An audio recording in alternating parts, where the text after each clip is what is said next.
Queridos amigos, que alegria mais uma vez podemos estar reunidos em torno do Evangelho.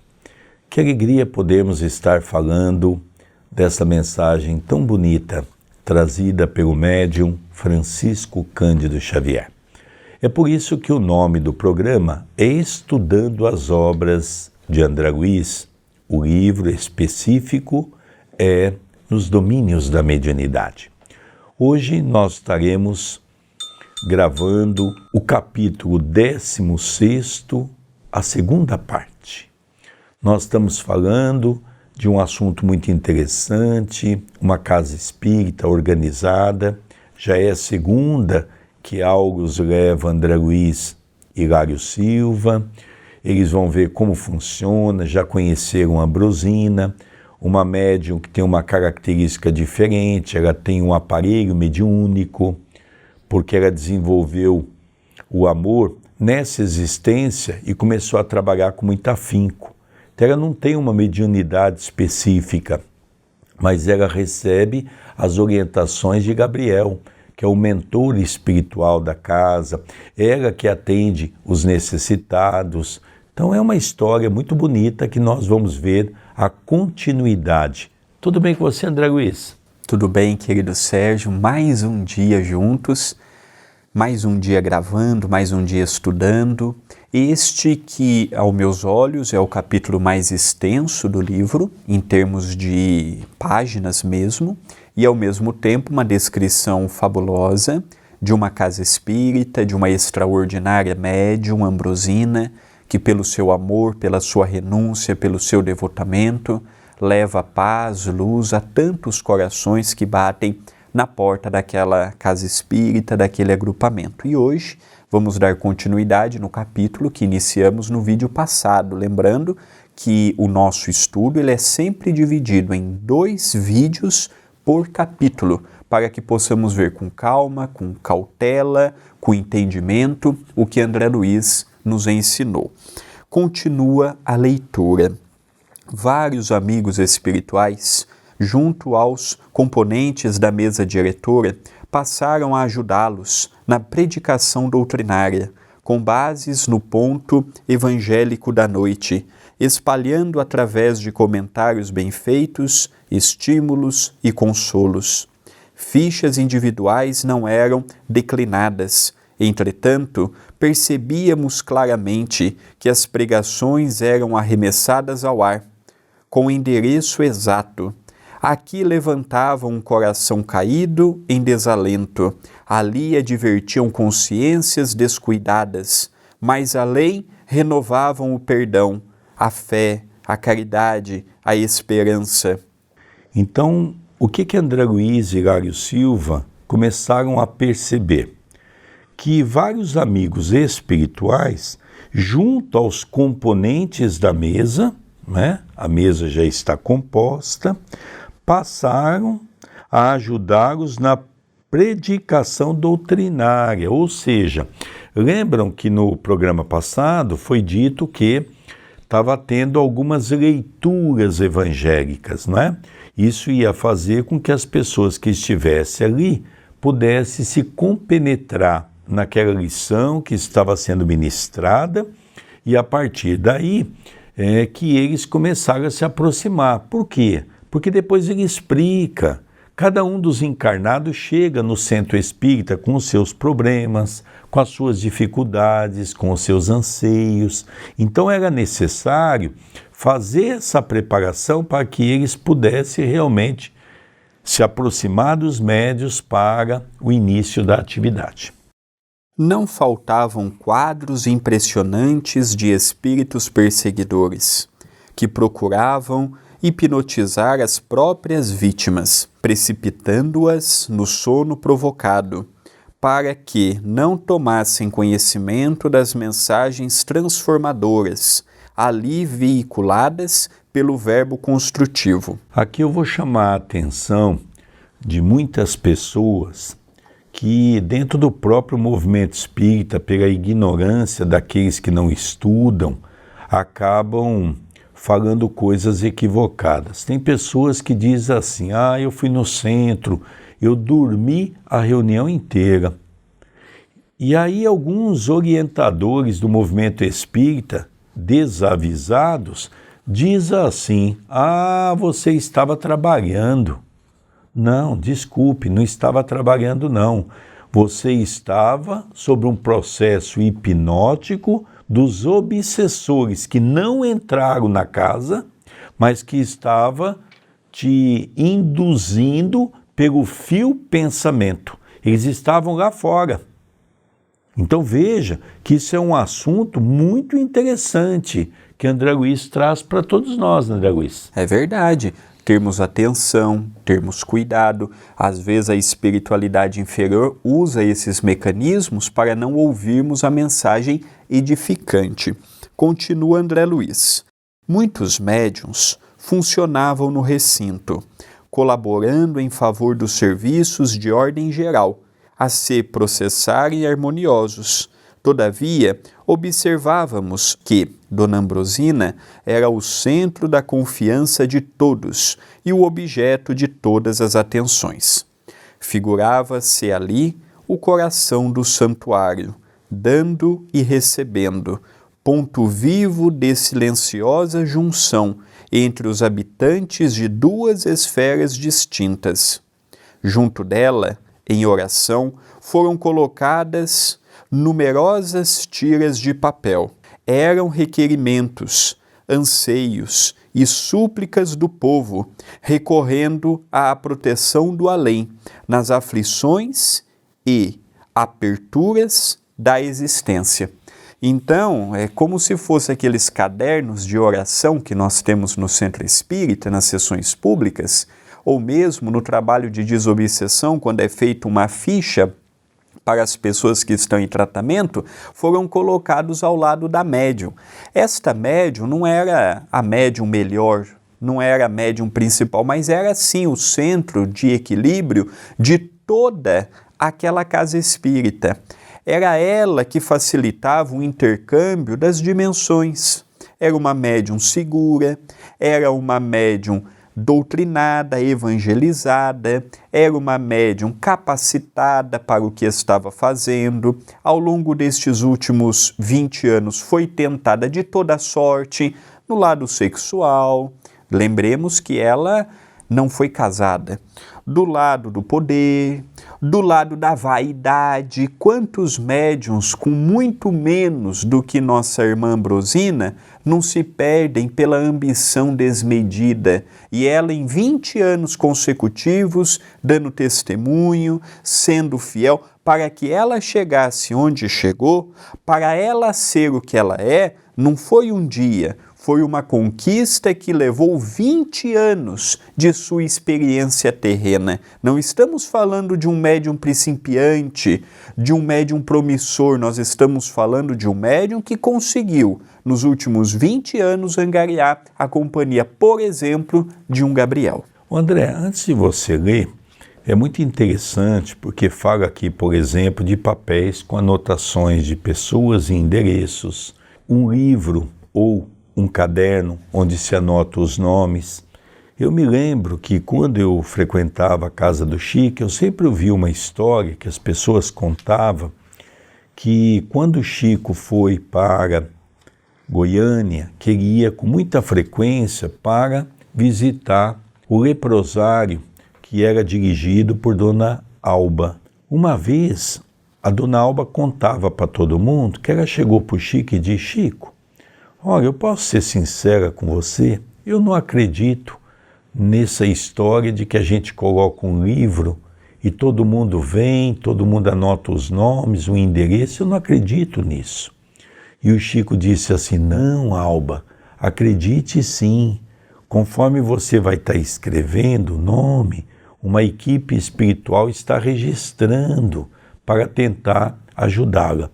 E há pouco tempo, no programa que nós temos na quinta-feira, nossa irmã Fraviara de Goiânia contou que a Alba contou a ela essa história. Então é muito interessante para a gente perceber que aqui está realmente mostrando a importância de anotar o nome nesses livros.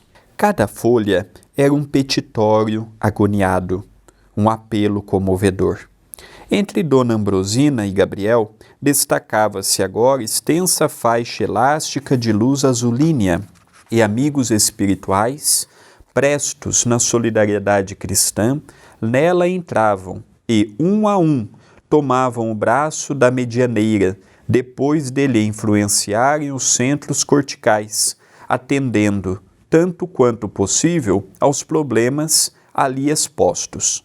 Antes, porém, de começar o trabalho de resposta às questões formuladas, um grande espelho fluídico foi situado junto da médium, por trabalhadores espirituais da instituição, e na face dele, com espantosa rapidez, cada pessoa ausente nomeada nas petições da noite surgiam ante o exame dos benfeitores que, à distância, contemplavam-lhe a imagem, recolhiam-lhe os pensamentos e especificavam-lhe as necessidades, oferecendo a solução possível aos pedidos feitos.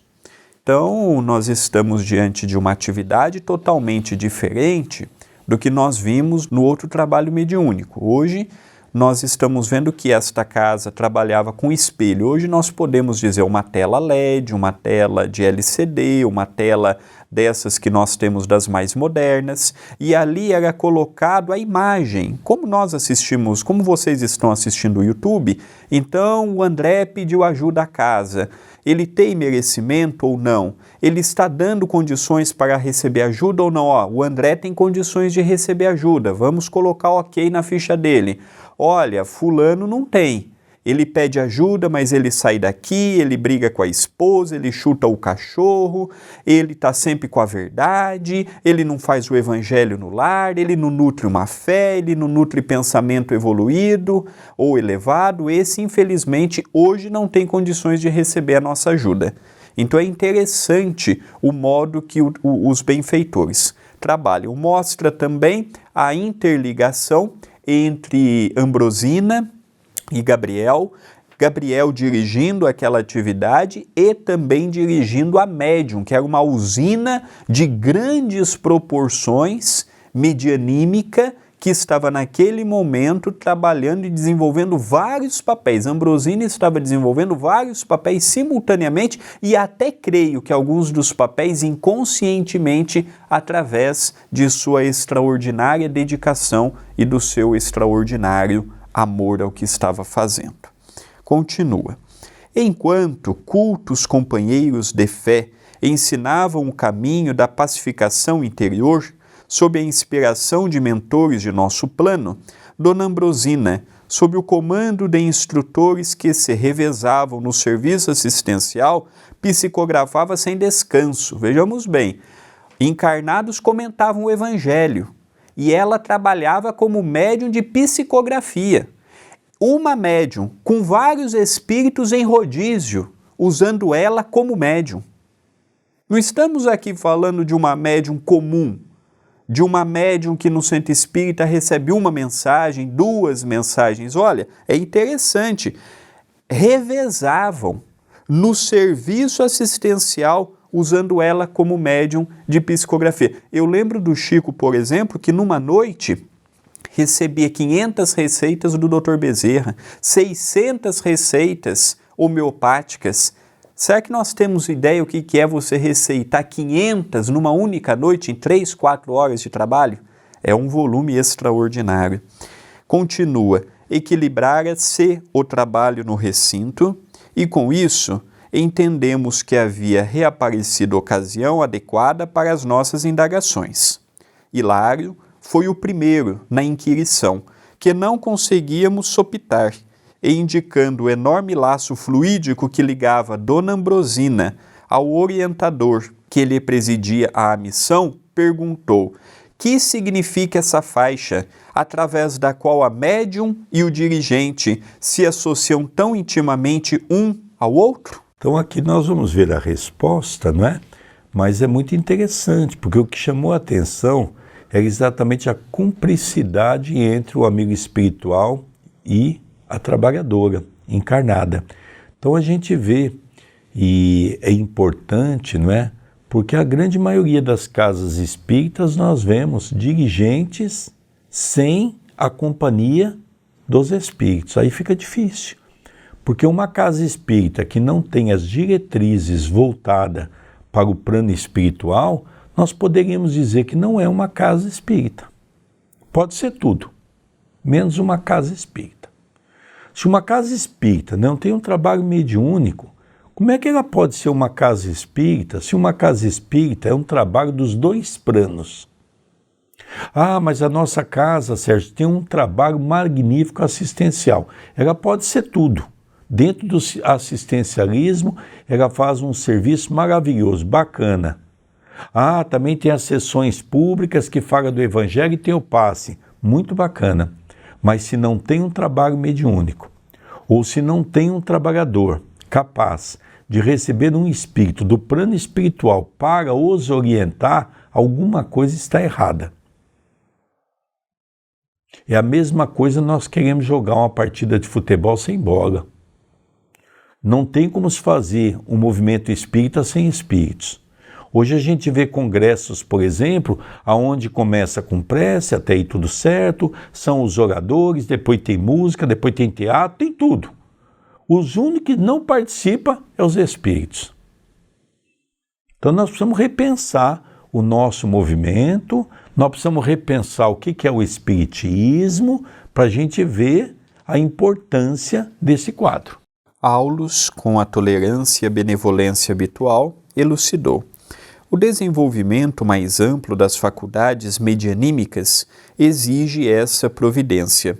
Ouvindo e vendo, no quadro de vibrações que transcendem o campo sensório comum, Ambrosina não pode estar à mercê de todas as solicitações da esfera espiritual, sob pena de perder o seu equilíbrio. Quando o médium se evidencia no serviço do bem, pela boa vontade, pelo estudo e pela compreensão das responsabilidades de que se encontra investido, recebe apoio mais imediato de amigo espiritual experiente e sábio, que passa a guiar-lhe a peregrinação na terra, governando-lhe as forças. No caso presente, Gabriel é o perfeito controlador das energias de nossa amiga, que só estabelece contato com o plano espiritual de conformidade com a supervisão dele. Este caso, nós podemos dizer, ser um mentor espiritual. Ele ali desenvolve o papel de uma regência.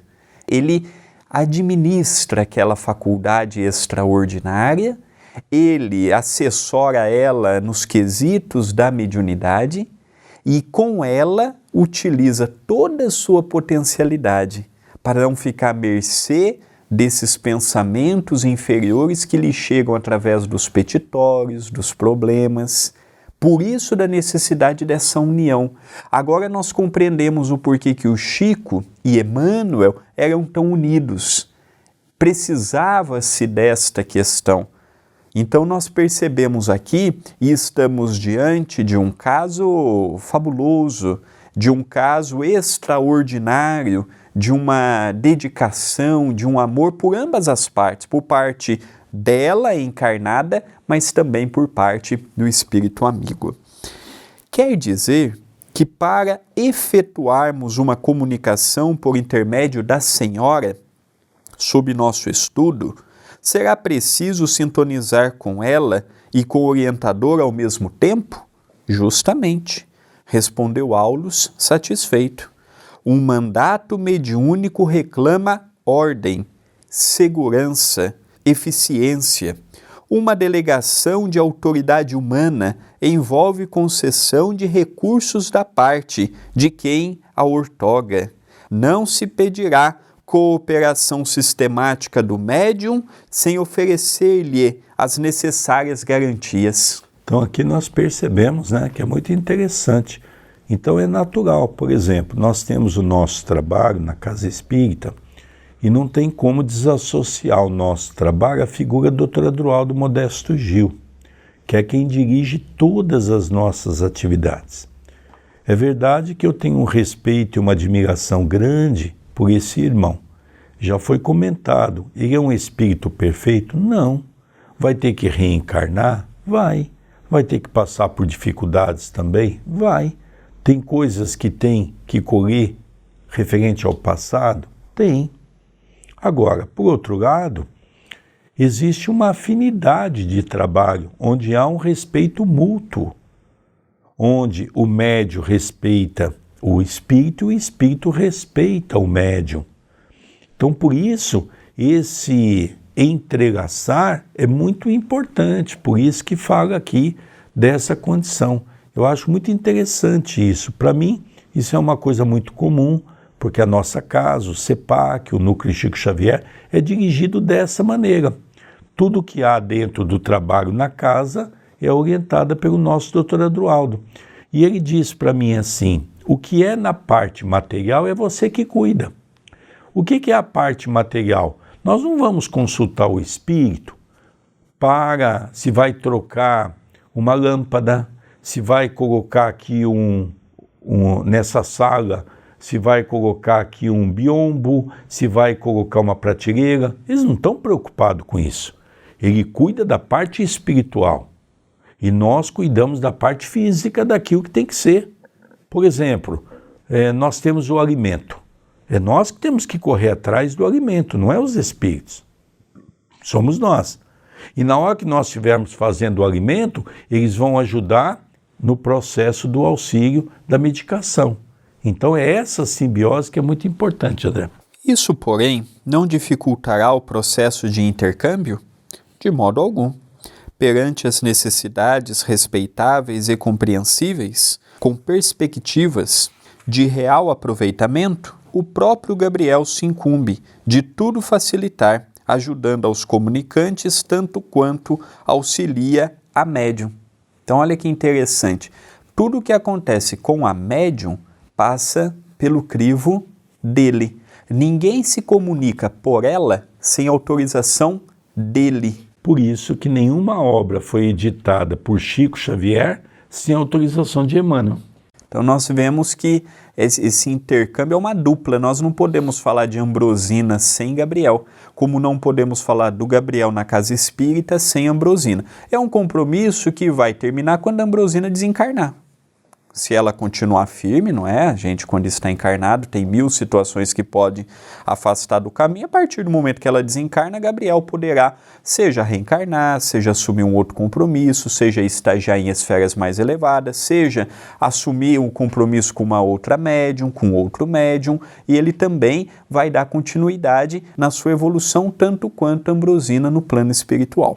Assinalando a perfeita comunhão entre o mentor e a tutelada, indaguei por minha vez se uma associação daquela ordem não estaria vinculada a compromissos assumidos pelos médiuns antes da reencarnação, ao que Aulus respondeu prestimoso: ah, sim, semelhantes serviços não se efetuam sem programa. O acaso é uma palavra inventada pelos homens para disfarçar o menor esforço. Gabriel e Ambrosina planejavam a experiência atual, muito antes que ela se envolvesse nos densos fluidos da vida física. Então aqui nós vemos que, logicamente, um trabalho dessa magnitude, logicamente, tem que ter um planejamento. Então é o que pergunta, como é que é? Tem um planejamento? Não tem? Porque na lição passada foi nos mostrado que ela se despertou muito jovem ainda, não é? Para o trabalho. Ela não tinha uma mediunidade específica. Então criou-se um aparelho medianímico para que ela pudesse ter esse canal de contato direto com o seu mentor espiritual. E é colocado para nós agora que Gabriel e Ambrosina, sim, vieram com esse compromisso. Se Ambrosina tivesse falhado, Gabriel não teria oportunidade de estar trabalhando. Então nós percebemos, mas podia ter acontecido isso? Podia. Quantos médios você conhece, você que é espírita, que viu se afastar da casa e dos trabalhos? Quantos trabalhadores se afastaram da seara? Então nós percebemos. E para onde foram esses espíritos que o acompanhavam? Muitos foram trabalhar em outras frentes de atividade, porque os espíritos não param, não é? Mas isso tudo é muito interessante. E por que dizer? Continuei, lembrando ao assistente as suas próprias palavras. Quando o médium se destaca no serviço do bem, recebe apoio de um amigo espiritual. Se esse amigo espiritual e o médium já se encontram irmanados um ao outro desde muito tempo, o instrutor fitou-me de frente e falou: em qualquer cometimento, não seria lícito desvalorizar a liberdade de ação. Ambrosina comprometeu-se. Isso, porém, não a impediria de cancelar o contrato de serviço, não obstante reconhecer-lhe a excelência e a magnitude. Poderia desejar imprimir novo rumo ao seu idealismo de mulher, embora adiando realizações sem as quais não se erguerá livremente no mundo. Os orientadores da espiritualidade procuram companheiros, não escravos. O médium digno da missão do auxílio não é um animal subjugado à canga, mas sim um irmão da humanidade e um aspirante à sabedoria. Deve trabalhar e estudar por amor. É por isso que muitos começam a jornada e recuam. Livres para decidir quanto ao próprio destino, muitas vezes preferem estagiar com indesejáveis companhias, caindo em temíveis fascinações. Iniciam-se com entusiasmo na obra do bem. Entretanto, em muitas circunstâncias dão ouvidos a elementos corruptores que os visitam pelas brechas da invigilância. E assim tropeçam e se estiram na cupidez, na preguiça, no personalismo destruidor ou na sexualidade delinquente, transformando-se em joguetes dos adversários da luz, que lhes vampirizam as forças, aniquilando-lhes as melhores possibilidades. Isso é da experiência de todos os tempos e de todos os dias. Interessante, não é? A espiritualidade nos mostra que um compromisso feito, neste caso, no plano espiritual, ele dá total liberdade para nós não aceitarmos o contrato de trabalho mútuo.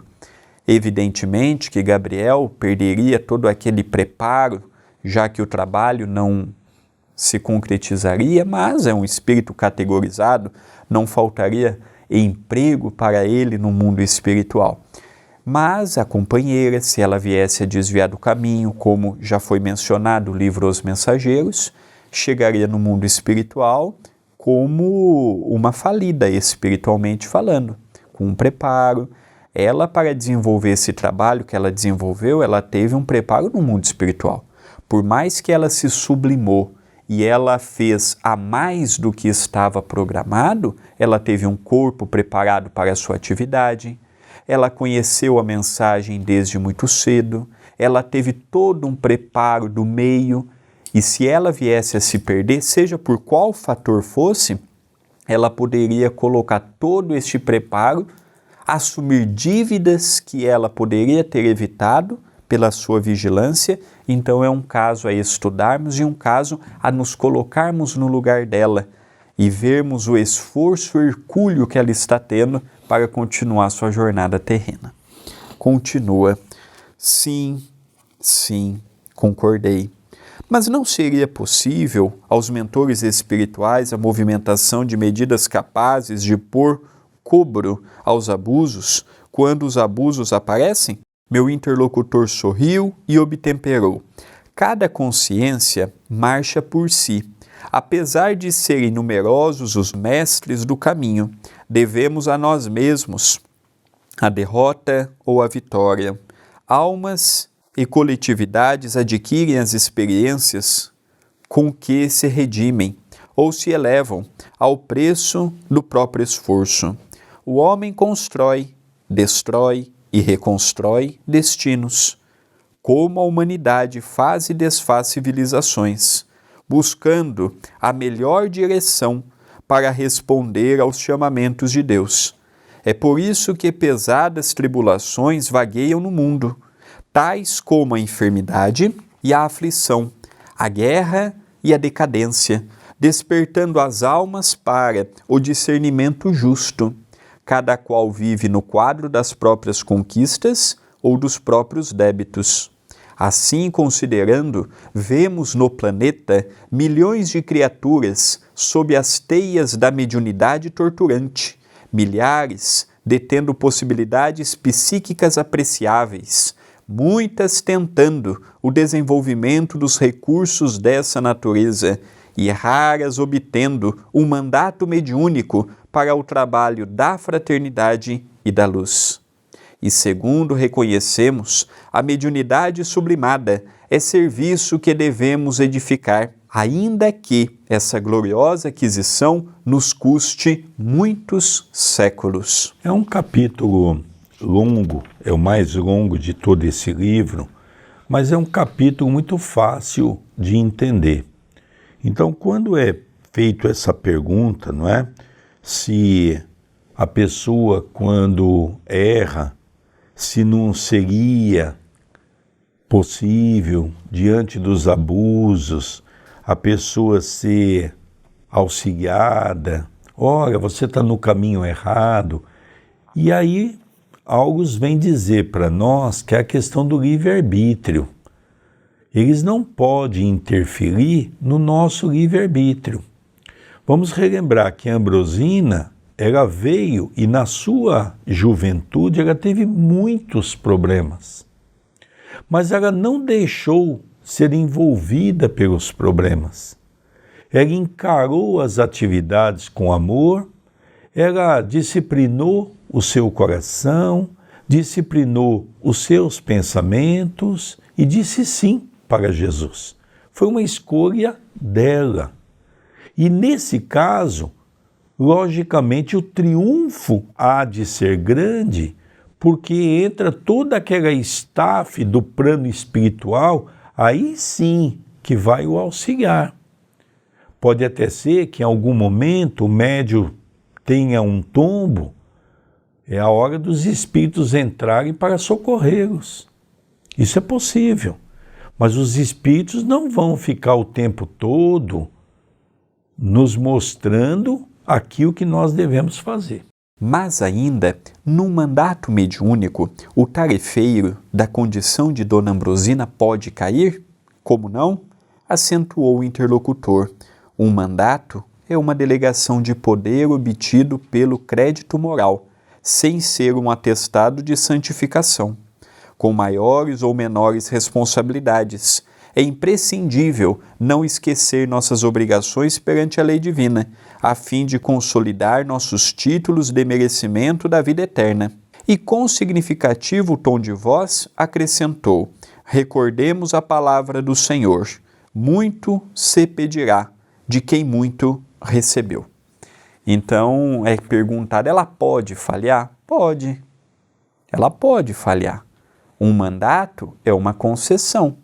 A pessoa pode sublimar através deste mandato ou pode se perder pelos caminhos dos mais variados, pelas portas que se apresentam. Ela tem livre-arbítrio.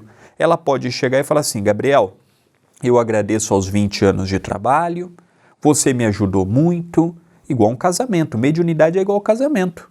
Você me ajudou muito, fui muito feliz ao teu lado, a partir de hoje eu quero um outro caminho para mim. Você vai ser feliz no teu caminho, eu serei feliz no meu.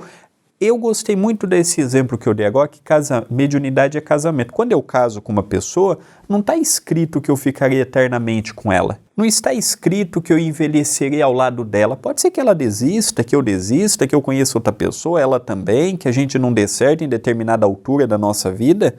Mediunidade também é assim. Ela pode falhar? Pode.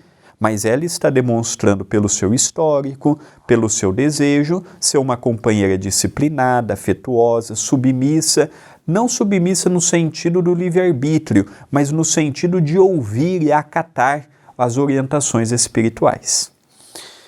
Continua a descrição. A conversação, à margem do serviço, oferecera-me suficiente material de meditação. As valiosas anotações do assistente em se reportando à mediunidade, impeliam-me a silenciar e refletir. Isso, porém, não acontecia com o meu companheiro, porque Hilário, fixando o espelho fluídico em que os benfeitores do nosso plano recolhiam informações rápidas para respostas às consultas, solicitou de nosso orientador algumas definições sobre o delicado instrumento que funcionava às 1000 maravilhas, mostrando quadros com pessoas angustiadas ou enfermas de momento a momento. Então aqui ele percebia a pureza do trabalho, né? E os espíritos ali que estavam em orientação, usando aquele aparelho delicado, né? Sob a instrução de Gabriel, como nós vimos, tudo passava pelo crivo da razão, da lógica, pelo espírito Gabriel, mas a médium se encontrava ali de maneira, ele mesmo cita aqui, que funcionava às 1000 maravilhas. Ela estava altamente sintonizada com o plano espiritual, o corpo estava devidamente preparado para que, através das psicografias, ela pudesse trazer de uma maneira mais seleta possível as mensagens, não é? E é interessante a questão da deturpação da mensagem. Ainda há pouco, eu recebi uma ligação de uma grande amiga minha, que a sua mãe foi a minha primeira professora. Eu tive um contato com ela há muitos anos, vim reencontrá-la novamente aqui em Socorro, e a filha estava preocupada porque havia recebido uma mensagem no centro da mãe.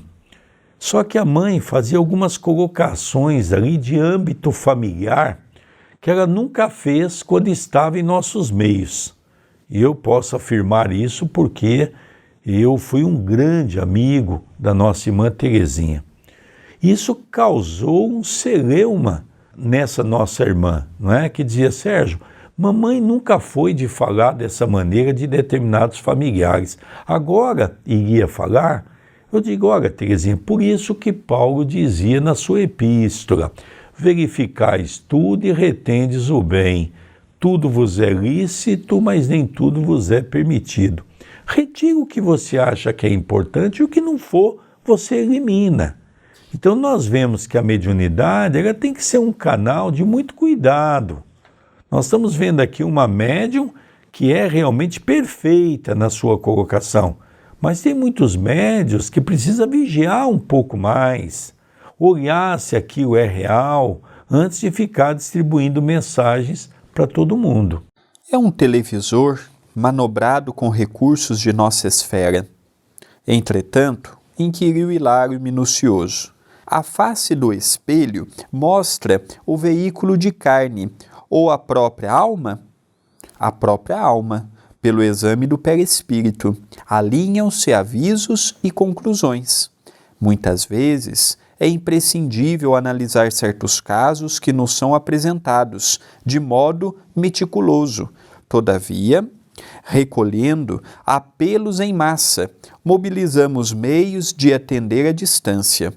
Para isso, trabalhadores das nossas linhas de atividade são distribuídos por diversas regiões, onde captam as imagens de acordo com os pedidos que nos são endereçados, sintonizando as emissões com o aparelho receptor sob nossa vista.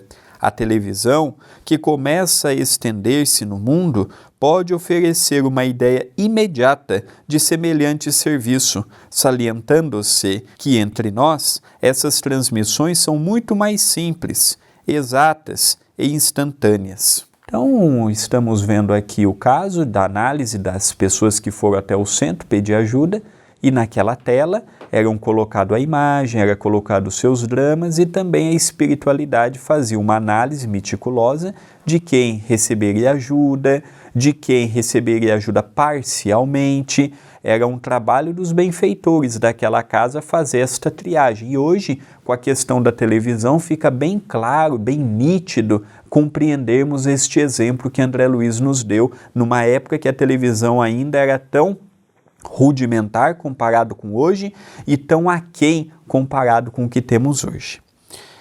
Continua. Meu colega refletiu alguns momentos, como se grave problema lhe aflorasse à cabeça, e considerou: o que vemos sugere importantes ponderações.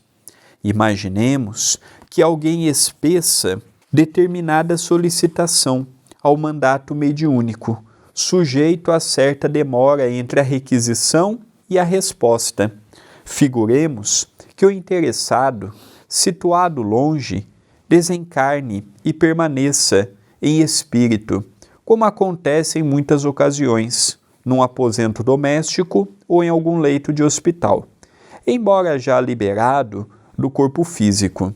Num caso desses, a resposta dos benfeitores espirituais será fornecida como se fosse dedicada ao encarnado autêntico? Isso pode ocorrer em várias circunstâncias, acrescentou o assistente, de vez que não nos achamos num serviço automático ou milagroso. Agimos com espírito de cooperação e boa vontade, dependendo o êxito do auxílio mútuo, porque uma só peça não solucionará os problemas da máquina inteira. Funcionários que recolhem anotações reclamam o concurso eficiente daqueles que a transmitem.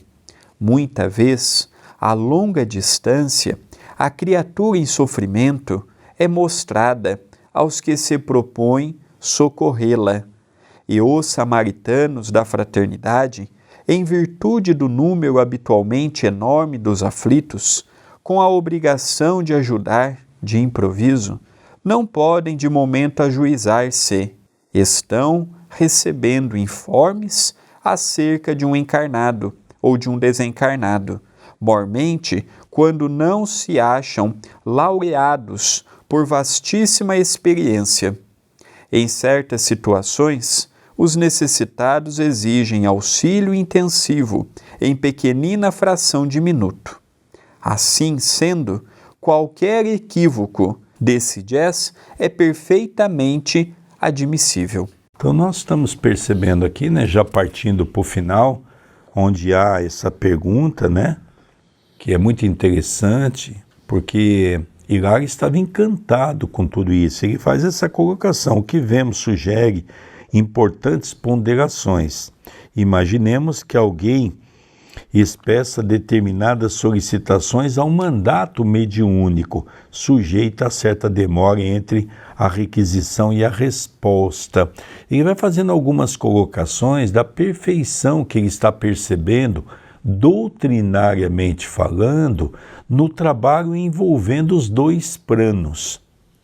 Os espíritos que estão ali, por sua vez, cooperando com aqueles que estão na assistência, com os espíritos que estão perseguindo aqueles que estão na assistência, também que estão auxiliando os médiuns, porque vamos relembrar que os médiuns não são perfeitos, e também precisa essa leitura no início para a preparação do ambiente, para que eles possam focar e trazer o seu pensamento para a realidade daquela atividade. E aí ele vai colocando para todos nós a importância, não é, desse trabalho. Ele fala aqui uma coisa que me chamou a atenção, não é? Como acontece em muitas ocasiões num aposento doméstico ou em algum leito de hospital. Então ele fala, olha como esse trabalho é importante, porque ele se reflete no dia a dia, dentro da nossa casa, muitas vezes quando as pessoas são levadas para um hospital por esse processo de perseguições. E aí continua, não é? Vai continuando as explicações, porque ele faz uma pergunta, e aí a resposta de August é uma coisa fantástica. Quando ele diz que isso pode ocorrer em várias circunstâncias. E ele também diz uma coisa muito interessante: agimos como espírito de cooperação e boa vontade, mas eles só podem ter êxito se nós nos agarrarmos na fé, na esperança. Por isso que a bandeira do Espiritismo está gravada no capítulo 15º do Evangelho segundo o Espiritismo. Fora da caridade não há salvação. Nós, os espíritas, não fazemos caridade porque nós somos bons. Nós fazemos caridade para preencher o nosso tempo, porque senão nós ainda continuamos a pensar bobagem, a falar mal da vida do outro e a fazer coisas que não deveríamos. Então essa explicação é fantástica. Eu também vejo a pergunta sob um outro ângulo, além de toda essa que o nosso querido Sérgio fez. A pergunta também ela pode ser compreendida da seguinte forma: quando eu peço ajuda, e neste trâmite entre eu pedir ajuda e ser ajudado, eu venho a desencarnar, por exemplo. Eu fui no centro espírita, pedi ajuda e eu venho a desencarnar.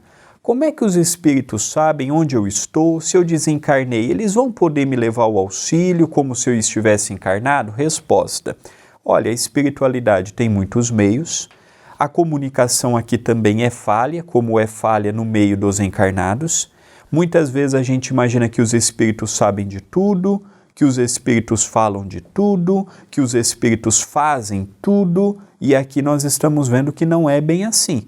Então ele pediu, levou um mês para a espiritualidade analisar o caso de fulano, e esse fulano desencarnou. Aí vão atrás deles, vão ver que ele já não está mais no corpo físico e vão procurar, nessa nova condição dele, levar também o amparo. Continua a narrativa. Mas isso tornou hilário. Não seria perturbar o serviço da fé?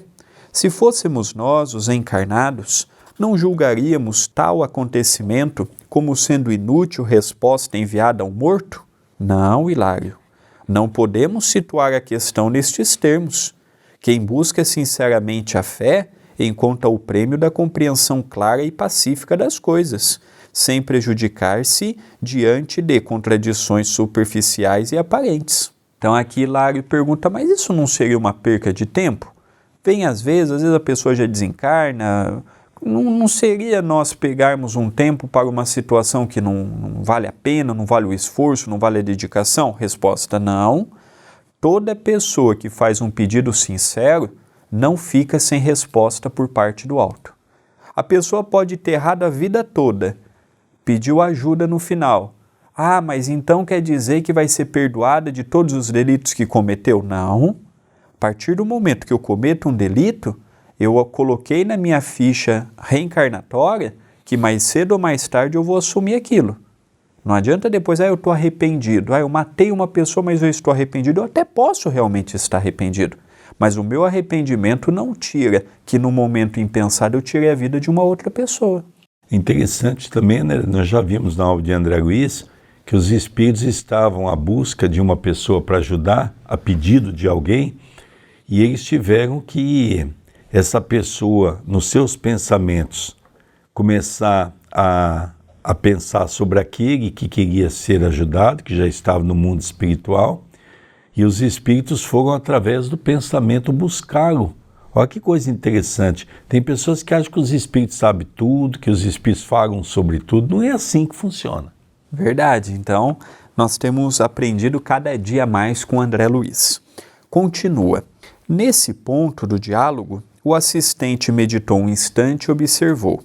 Mas, se os consulentes são exemplares de leviandade e má-fé, abeirando-se do trabalho mediúnico no propósito deliberado de estabelecer a descrença e a secura espiritual, semelhantes resultados, quando se verificam, servem para eles como justa colheita dos espinhos que plantam, de vez que abusam da generosidade e da paciência dos espíritos amigos e recolhem para si mesmos a negação e a tortura mental. Quem procura a fonte límpida, arremessando-lhe lodo à face, não pode em seguida obter a água pura. Então aqui, André, nós vemos já, partindo para o encerramento, que aqui tem uma informação muito interessante, não é? São aquelas pessoas ao contrário, que trabalham ainda pelo seu ego, pelo seu egoísmo, pela sua vaidade. E ele fala aqui que realmente acaba não tendo o auxílio da espiritualidade.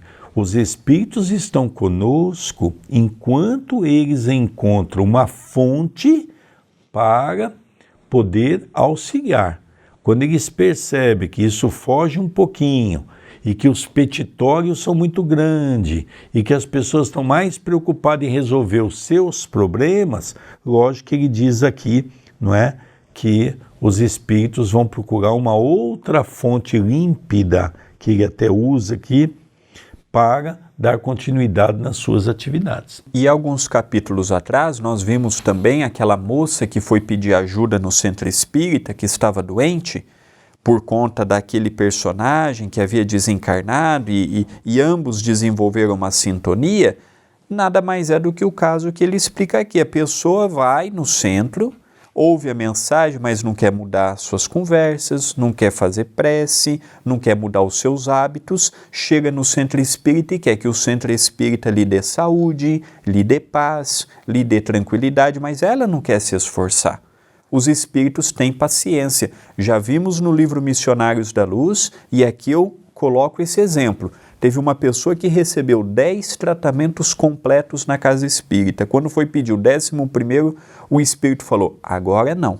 Ele vai ter que ficar à mercê da sua própria sorte. Ele vem, recebe ajuda e volta para os mesmos equívocos. Agora ele vai precisar se adoentar, ele vai precisar se ver aflito, para quem sabe a partir daí mudar um pouquinho a sua mentalidade. E encerra André Luiz dizendo, Hilário, satisfeito, silenciou. E porque 2 médiuns de cura passassem a socorrer doentes em sala próxima, enquanto Dona Ambrosina e os oradores cumpriam seus edificantes deveres, procuramos o serviço de passes magnéticos à cata de novos conhecimentos. Então nós percebemos, era uma casa grande, né? Agora eles perceberam que, aliado àquela atividade de Ambrosina, laureada pelo espírito de Gabriel, existia outras atividades, como por exemplo, não é? Ele mesmo cita aqui que 2 médios de cura estavam trabalhando numa outra sala, dando atendimento aos irmãos que foram buscar auxílio na casa. Aproveito esse momento do encerramento do nosso estudo de hoje, agradeço a sua participação, eu agradeço a sua interação. Hoje o nosso programa teve uma duração um pouco maior, mas não poderíamos deixar de comentar. É preferível passar 10 minutos do que passar valiosos exemplos que André Luiz nos deixa. E também confessamos que até coisas que merecia da nossa parte uma atenção maior, infelizmente não demos. Mas é importante vermos André Luiz com calma. Peço a tua ajuda aqui no YouTube. Deixe o seu like, comente aqui no vídeo, compartilhe para que outras pessoas possam chegar até nós. Se inscreva no canal. A TV A Caminho da Luz é um departamento do CEPAC, Centro Espírita Perdão, Amor e Caridade. Peço carinhosamente para que você possa ser um membro do canal, vendo a melhor forma, o melhor valor que entra no seu orçamento. Ajude a continuarmos com as atividades que nós temos, que eu e o nosso querido Sérgio semanalmente publicamos no Instagram, no Facebook. A sua ajuda, ela é muito importante. E também deixamos o nosso WhatsApp, 19 997 7827 94. Queridos amigos, vamos encerrando o programa, estudando as obras de André Luiz, o livro Nos Domínios da Mediunidade. Obrigado pela sua audiência, não esqueça de dar o seu like e até o próximo programa. Até o próximo programa.